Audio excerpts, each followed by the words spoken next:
સર્વને મારા જય શ્રી કૃષ્ણ. આપ સર્વેનું રાણી યુટ્યુબ ચેનલમાં હાર્દિક સ્વાગત છે.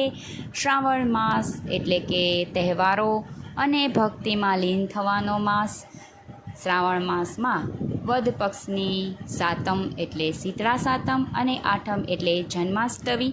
તો આજે આપણે શીતળા સાતમ અને જન્માષ્ટમીનો મહાત્મ્ય સાંભળીશું. તો વિડીયોને અંત સુધી જરૂરથી જોજો. અને જો ચેનલમાં નવા હોય અને ચેનલને સબસ્ક્રાઈબ ના કરી હોય તો જલ્દીથી કરી દેજો. વિડીયો પસંદ આવે તો લાઈક અને શેર કરી દેજો અને કોમેન્ટમાં જય શીતળામાં અને જય શ્રી કૃષ્ણ જરૂરથી લખજો. ભારતીય સંસ્કૃતિ ઈશ્વરને અને વૈદિક વિધિને માનનારી સંસ્કૃતિ છે, જેના પ્રત્યેક તહેવારો ઉત્સવો પોતાનું ધાર્મિક મૂલ્ય સમજાવે છે. શ્રાવણ માસને પવિત્ર માસ ગણવામાં આવે છે. આમ તો શ્રવણ ઉપરથી શ્રાવણ શબ્દ બન્યો છે. કથા વાર્તાનું પવિત્ર ભાવથી શ્રવણ કરવું એ એક માનવ જન્મનું ઈશ્વર પ્રત્યેનું ઋણાનુવાદ છે. શ્રાવણ માસમાં નાગપંચમી, રાંધણછઠ, શીતળા સાતમ, જન્માષ્ટમી, રક્ષાબંધન, બળેવ, બોળચોથ, નંદોત્સવ જેવા પવિત્ર તહેવારો આવે છે, જેમાં આપણે આજે શીતળા સાતમ તથા જન્માષ્ટમીનો મહાત્મ્ય શ્રવણ કરીશું. તો શીતળા સાતમની પહેલાં આવે છે રાંધણછઠ. રાંધણછઠનો મહાત્મ્ય સાંભળીએ તો આયુર્વેદ અન્ન અને અગ્નિના સંસ્કાર આપી અને ખાવાનું કહે છે. ભલે કાચે કાચા સલાડ બધા ખાય, પરંતુ તેનાથી અપચો, મંદાગ્નિ, ગેસ, પેટ ભારે લાગવું વગેરે વિકારો થાય છે. જેથી આયુર્વેદિક કૃતજ્ઞ અગ્નિના સંસ્કાર આપી અને અનાજને ઉપયોગમાં લેવાનું ખાસ કહ્યું છે. આપણે ખોરાકને અગ્નિ દ્વારા સંસ્કાર આપી જમવાના ઉપયોગમાં લઈએ છીએ અને પેટમાં રહેલા વિશ્વાત્મ નામના અગ્નિ તેને પચાવે છે. આમ બહારનો અગ્નિ અને શરીરમાં રહેલો અગ્નિ આ બંનેના સહયોગથી આપણું યોગ્ય પોષણ થાય છે. આયુર્વેદમાં તો એમ પણ કહ્યું છે કે શાંતોડગ્નિ મીયતે, શરીરનો અગ્નિ કંકેટા બેલેક નામના નાશ થવાથી ચયાપચયની ક્રિયા કરવાનું બંધ કરે છે. આથી અગ્નિનું રક્ષણ કરવું પણ જરૂરી છે. વેદમાં અગ્નિને પણ અગ્નિ દેવતા કહેવાયા છે. સાતમના દિવસે આપણે ચૂલા ન પ્રગટાવવાની પૂજા કરીએ છીએ. આમ છઠ, રાંધણછઠ એ અગ્નિને આરામ આપી તેની પૂજા કરવાનું વિધાન છે. જેમાં અગ્નિને આરામ આપી તે દિવસે ચૂલાની પૂજા કરવાનો ભાવાર્થ. રાંધણછઠમાં સાતમનું રાહત, સાતમના દિવસે તેને આરામ આપી અગ્નિની પૂજા કરવી. આમ શીતળા સાતમ એ ટાઢી સાતમ પણ કહેવાય છે. અગ્નિનું આપણે રક્ષણ પૂજન કરીશું તો તે આપણું રક્ષણ કરશે તેવો ભાવાર્થ છે.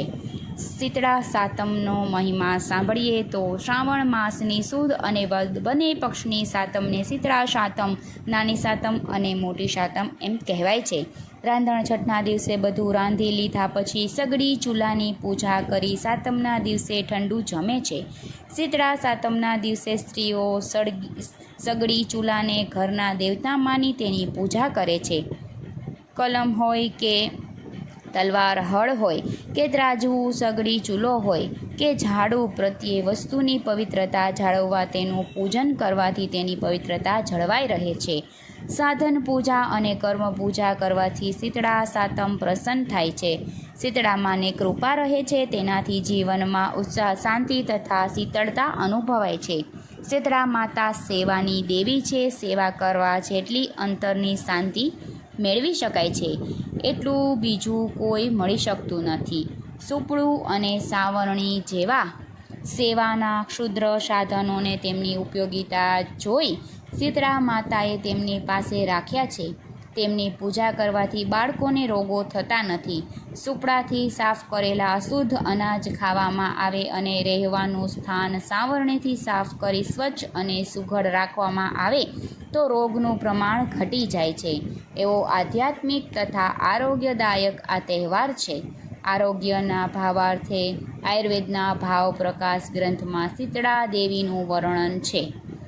આવી રીતે શીતળા સાતમના દિવસે સ્ત્રીઓ બાળકોના રક્ષણ માટે ઠંડુ ખાઈ અને ઘરને સ્વસ્થ રાખી નિરોગી બનાવી શકાય છે.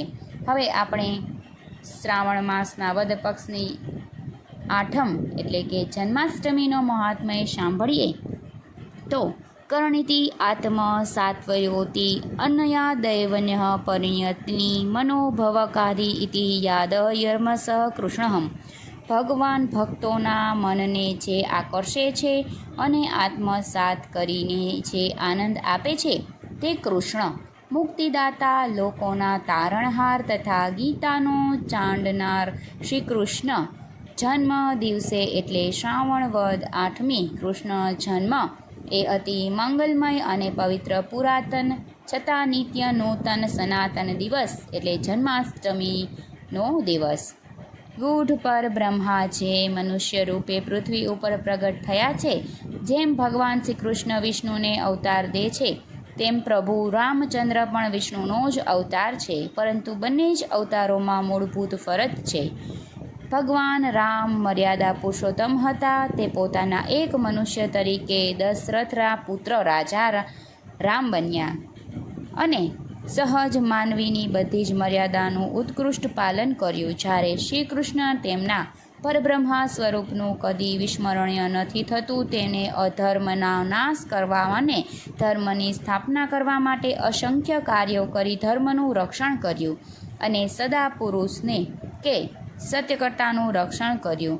ગીતામાં પોતે સ્વમુખ કહ્યું કે પરિરામહે સાધુના વિનાશાય દુષ્કૃત્યા પદ્મના બીજમ માં સર્વભૂતાના. દરેક જીવોનું તે સનાતન બીજ છે, જેને આપણે આપણામાં રહેલા પ્રત્યેક કણ બિંદુ કેન્દ્ર કરીએ છીએ. તેથી જ તે અણુ અણુમાં છે અને પ્રત્યેક ક્ષણે ક્ષણે છે. શ્રી ગુણવંત શાહે તો સંભવાણી ક્ષેત્રે ક્ષેત્રે તેને સંબોધ્યા છે. તે જન્મથી જ પૂર્ણ હતા. તે લીલા પુરુષોત્તમ કહેવાયા.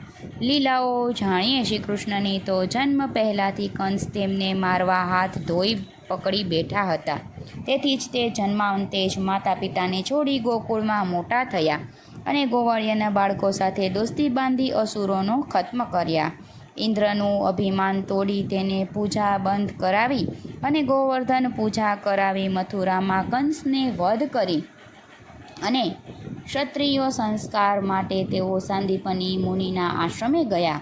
તે દરમિયાન તેમને 64 દિવસમાં 4 વેદ, શિક્ષા, કલ્પ, વ્યાકરણ, નિરુક્ત, જ્યોતિષ, છંદ, 6 વેદાંત, આલેખન, ગણિત, વૈદિક બધું જ શીખી લીધું. 12 દિવસમાં હાથી ઘોડા ઇત્યાદિની શિક્ષા પ્રાપ્ત કરી અને 50 દિવસમાં તો 10 અંગો સાથે ધનુર્વેદની શિક્ષા પૂરી કરી. તેમની બધી જ વાતો અલૌકિક હતી.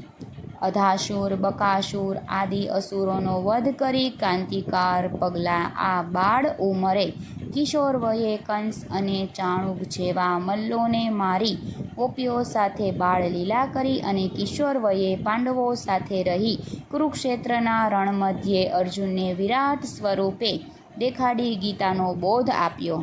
સમકાલીન મોટા મોટા જ્ઞાનીઓ, ધર્માત્માઓ, શૂર પરાક્રમી યોદ્ધાઓ પણ તેમના પ્રત્યે ભક્તિ તથા વ્યાસ જેવા મહર્ષિ, વિદુર જેવા નીતિજ્ઞ પરાક્રમી પાંડવો, સ્વાર્થી ધૃતકૃષ્ટ, દ્રૌપદી અને કુંતી તથા વયોવૃદ્ધ ભીષ્મ પિતામહ પણ શ્રી કૃષ્ણના પ્રત્યે ઈશ્વર બુદ્ધિથી તેમના ચરણોમાં નતમસ્તક થવામાં સુખ અનુભવતાથી તેઓ પૂર્ણ વર્તા ગણવામાં આવે છે.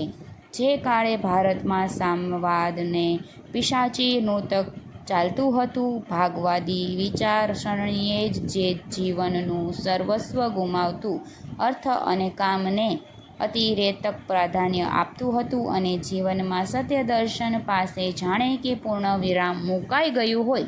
ગોકુળનું દહીં, દૂધ ગોકુળના બાળકોને ન આપતા મથુરામાં વેચવા મોકલાતું, ત્યારે બાલકૃષ્ણ તેમને અટકાવવા માટે દહીં, માખણ વગેરેના મટકા ફોડી ગોકુળના બાળકોને ખવડાવી દેતા. તેથી જ તેઓ માખણ ચોર પણ કહેવાયા. આવી બાળલીલાઓ પાછળનો તેનો ભાવ સમસ્તની ભાવનાઓવાળો ગોકુળના લોકોને સમજાવ્યો કે આપણા બાળકો ભૂખે રહે અને મથુરાવાળા બધું જ લઈ જાય તે યોગ્ય નથી. સંગ્રહ કર વૃત્તિને પણ તોડી માખણને લૂંટવા, જે એક સામાજિક ગુનાને તોડી બધાને વહેંચવી તેવો સામાજિક ન્યાય પણ બાલકૃષ્ણએ જ આપ્યો. ભગવાન શ્રી કૃષ્ણનો જન્મોત્સવ આપણા હૃદયમાં ઉજવીએ, આપણા હૃદયમાં તેમના ઉપદેશને આનંદના લીલા લહેરના ઝૂલણાને જન્મોત્સવ ઉજવવા ખરો સાર્થક બનાવીએ. જય રાધા માધવ, જય કુંજ વિહારી, જય ગોપીજન વલ્લભ, જય ગિરિવરધારી. આમ શ્રાવણ વદ આઠમ એટલે ભગવાન શ્રી કૃષ્ણનો જન્મદિવસ. ઠેર ઠેર મેળા ભરી રાત્રે ભજનોની રમઝટ વચ્ચે કૃષ્ણ જન્મ ઉજવાશે. મથુરાથી લઈ દ્વારિકા સુધી એમની યાત્રાઓ આપણે સૌને યાત્રિક બનાવશે. અને આ જીવનની યાત્રામાં શું ધ્યાન રાખવું છે, જીવન કેવી રીતે જીવાય, એના માટે શું શું કરવું જોઈએ, એ બધું જ ગીતાના માધ્યમ વાયા અર્જુનથી આપણા સુધી પહોંચાડવા અને આપણને ભગવાન શ્રી કૃષ્ણ દ્વારા સંદેશ મેળવતા. ભગવાન શ્રી કૃષ્ણ હતા શ્યામ, પણ તેમનું એક વ્યક્તિત્વ રંગબેરંગી હતું. એમની બાળ લીલાઓ, ગોપી લીલાઓ તથા સર્જનહિતાહ સર્વજન સુખાય માટેના એમને ખેલેલા દાવપેચ આપણા સૌ માટે પ્રેરક બની ગયા છે. નટખટ, છેલ છબીલો, છાગલો, કાનુડો, કોઈ પણ નામથી કૃષ્ણને ભજીએ તો પણ આપણું આમ તરબતર થાય લાગે છે. માનવમાંથી મહામાનવ બનેલા કૃષ્ણને સ્વયં આપણે કહ્યું છે કે હું તમારામાં જીવંત છું, તમારામાં રહેલા મને તમે ઓળખો. માત્ર સત્કર્મો કરો, સત્યને વળગી રહો, કર્મ કરો. ફરીથી આપવાનો વાયદો કરી અને ગયેલા ભગવાન શ્રી કૃષ્ણ હવે આપણે આપણી શ્રદ્ધા, આપણા વિશ્વાસ, આપણા શ્વાસમાં જ આપણી ચોપાસ આસપાસ અનુભવવા પડશે. જીવનને માત્ર આનંદ લાગવો હશે તો સ્વયં આનંદ મૂર્તિ એવા ભગવાન શ્રી કૃષ્ણને સમજવા પડશે. તો જ શ્રી કૃષ્ણ શરણમ મમની ધૂન આત્માને અને આવનારા ટાઢક આપશે. તો જ આપણું કિલોલ રહેશે. કૃષ્ણએ કહેલી ગીતા કંઠસ્થ કરતાં કરતાં હૃદયરંત કરવામાં માનવ અને માણસાઈનું ગૌરવ છે. ગીતા બોધ કે ગીતા વચનના પાટિયા માત્ર દિવાલની શોભા ધારે એમ નથી. ગીતાના ઉપદેશોના સહારે માણસ જાતે ખુદ માણસાઈની શોધા વધારી તો જ શ્રી કૃષ્ણ રાજી રહે.